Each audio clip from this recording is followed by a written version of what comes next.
Kaping 700 ka tobacco farmers sa El Salvador City sa Misamis Oriental ang nakadawat og farm inputs ato sa Tobacco Summit nga gipasigdahan sa City Agriculture Office. Ang detalye sa report ni James Paulo Yap. Kapin 700 ka mga tobacco farmers ang gitapok sa El Salvador City Agriculture Office alang sa tinuig nga Tobacco Summit sa syudad.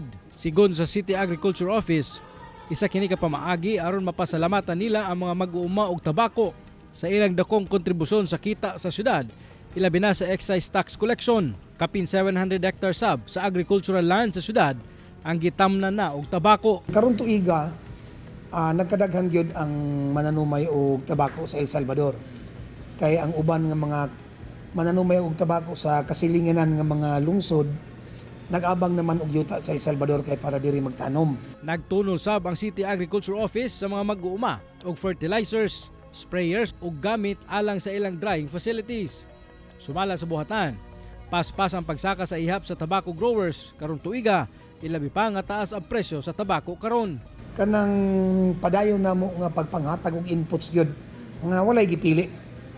Bisag kinsa ba sa nananom og tabako sa teritoryo sa El Salvador, taga-Alubihid, taga-Upulca, taga-Lagindingan, nag-abang ka og yuta sa El Salvador, nananom kag tabako diri sa El Salvador, apil ka sa among benepisyo. Gawa sa farm inputs, nagparaffle sab ang LGU og 3 ka baka aron adunay magamit nga pagdaro sa umahan. Usa sa nakadaog si Tatay Jenny Neri nga dakong pasalamat kay dili na kuno siya mobayad pa og tao aron magpadaro sa iyang umahan. Doon na po sila ipag-una-una sa mga farmers. Ay, mura mo na itong kalipay.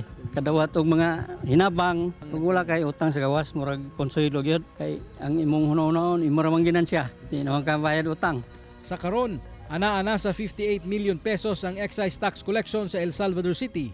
Mas taas kini kung itandi sa milabay nga tuig nga anaa lang sa 34 million pesos. Gipasalamatan sa LGU ang kakugi sa tobacco farmers ug nagsaad sila nga ibalik sa mga mag-uuma ang 30% niini pinaagi sa dugang libreng farm inputs. Ang 70% naa sa atong uban sa health, kay pwede man nato gamitan sa health. Ilabi na sa atong infirmary hospital, ginanan ka natong mga 5 million tingali. Ang uban na mga farm to market road, no, katong mga areas nga daghan kay mga tobacco ato po gitagaan og mga mayong kanang dalan. Kauban si Makoy Sempron, James Paulo Yap, One Mindanao.